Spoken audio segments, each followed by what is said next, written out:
여러분 안녕하셨습니까? 양영태 TV의 양영태입니다. 구독 버튼과 엄지를 눌러주시면 감사하겠습니다. 오늘은 9월 4일 금요일입니다. 자, 오늘 조선일보 사설에는 말이죠. 또 이제 이런 얘기가 나왔습니다. 국민 분노라는 그런 제아의 글입니다. 하다 의사 간호사까지 편가르기 하느냐는 국민의 분노. 이게 제목입니다. 이 제목이 상당히 가파릅니다. 그러면서 평이하지만 굉장히 리얼합니다. 아주 현실성 있게 다가오는 그런 명제가 돼버렸습니다. 국민의 분노. 언제까지? 이 코로나 사태 와중에 의사 간호사를 갖다가 갈라치는 그런 문재인 대통령의 페이스북 글 3만 5천 개 넘는 댓글이 담겼다는 겁니다. 3만 5천 개 정도가 댓글이 달렸다면 그건 엄청난 거 아니겠습니까? 코로나 현장에 긴급 투입된 건 의사, 간호사 모두였는데 서로 감사하고 위로했다. 6개월간 검체 채취하다 탈진한 의사들은 검체 채취는 바로 의사들이 하는 겁니다. 직분상 간호사들이 할 수 없는 겁니다.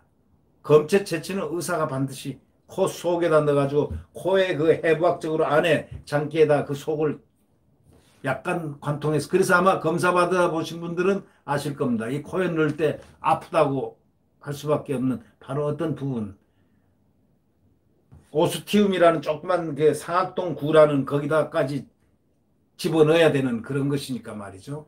이건 의사들의 영역입니다.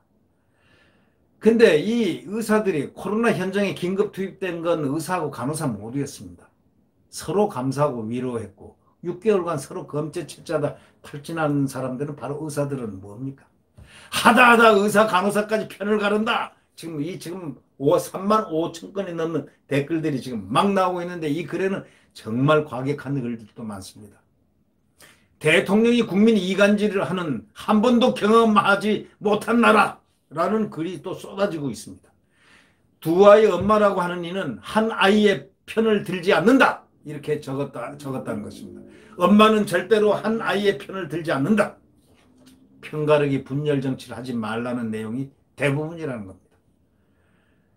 이 3만 5천 건이 넘는 댓글에 대통령 페이스북에 그 댓글이 달라붙었으니까 이 댓글이 다 어떤 댓글이겠습니까? 근데 청와대 대변인을 지낸 여당 의원은 뭐라고 그랬습니까? 쓰러진 사람에게 손을 내밀었는데 무슨 의도냐? 오히려 화를 내는 형국입니다. 가당치 않습니다. 네. 문제의 본질을 피하면서 쓰러진 사람에게 손을 내밀었는데 무슨 의도냐? 문 대통령이 도대체 뭘 잘못했냐? 발끈한 민주당 의원도 있습니다. 청와대 관계자는 순수한 의도라고 했습니다. 정말 그럴까요? 문 대통령은 간호사들이 파업의사의 짐까지 떠안았다고 수차례 강조했잖아요. 의사 짐까지 떠안았다고 했지 않습니까? 지금까지 코로나와 사투를 벌여온 의사들에 대한 고마움은 전혀 언급하지 않았습니다. 심지어는 간호사분들이라 했지만 의사들에게는 의사들을 했습니다.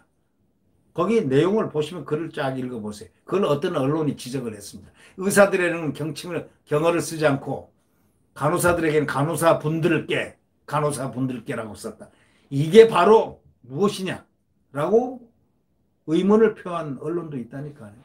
바로 지금까지 코로나와 사투를 벌여온 의사들에 대한 고마움은 전혀 언급이 없고 그 의도가 뭔지 누구나 알 수 있는 겁니다. 명백한 편가르기에 대한 국민 비판이 들끓는데도 청와대와 여당은 아니라고 우깁니다. 이렇게 사설은 지적합니다. 청와대와 여당은 아니라고 우긴다. 이렇게 사설은 지적하고 있습니다. 몇 번인지 셀 수도 없다. 경제 부동산 정책이 실패할 때면 부자 대 서민으로 또 갈라치기 한다. 임대인 대 임차인 원수를 만들어버린다. 아니 임대인하고 임차인이 말이죠. 원수가 왜 돼야 됩니까? 대기업 대 중소기업이 왜 원수가 돼야 됩니까? 강남 대 비강남이 왜 원수가 돼야 됩니까? 아니 강남에는 교통도 복잡하고 살기 싫은 사람은 강북에 가서 살 수 있고 산속에도 가서 살 수 있는 겁니다. 왜 그런 걸 구별을 해서 뭐 강남에서 옛날 노무현 대통령은 그랬대죠. 강남에서 커피 마시고 뭐 이런 얘기를 했다.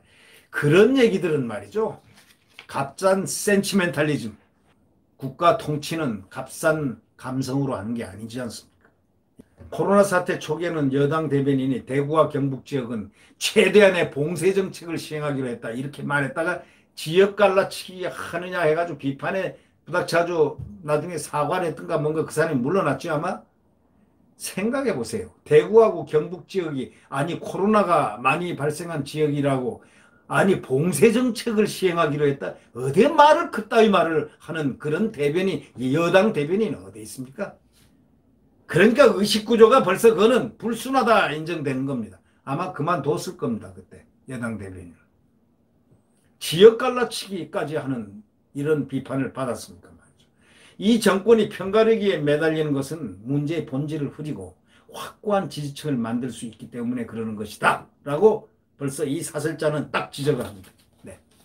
예를 들면 이번에 일어난 간호사 대 의사 13만의 숫자인 의사보다 40만 간호사 면허증 소유하는 그 40만이 되니까 그 지지를 얻는 게 선거 득표에 더 유리하다는 계산이라고 딱 결론을 내립니다. 항상 다수의 영합해서 소수를 때립니다. 이런 편가르기가 바로 정권의 위기 모면과 선거에 도움이 되겠지만은 결국 국민을 4분 오열시키는 겁니다. 2017년에 문 대통령은 대담집에서 이렇게 얘기했습니다. 이명박 박근혜 대통령의 가장 큰 잘못, 이명박 박근혜의 가장 큰 잘못은 그 잘못이 많은데 잘못 중에 하나가 국민 편가르기를 한 것이라고 문 대통령은 대담집에서 그렇게 얘기를 했습니다. 근데 정작 문 대통령은 지금 뭐 어떻습니까? 의사하고 지금 편가르기 했잖아요. 간호사하고. 아무리 말과 행동이 반대인 사람들이라 해도 이건 너무너무 하지 않느냐? 이렇게 얘기하는 것이 오늘의 그 사설자, 조선일보 사설자의 말미에 나오는 이야기입니다. 아무리 말과 행동이 반대인 사람들이라 해도 너무하지 않냐? 이게 바로 사설자가 말미에 조용히 마무리한 글입니다. 내일 태양은 다시 떠오릅니다. 지금 가장 추운 새벽 5시, 4시 새벽입니다. 그 엄동설한의 그 추위, 살을 에이는 듯한 그 아픈 삭풍의 추위, 살갗을 온 몸을 아프게 만들어도 그러나 몇 시간 후면 도도히 태양은 떠오릅니다. 대한민국, 자유민주주의 대한민국, 헌법은 이렇게 떠오릅니다. 대한민국을 비춰집니다.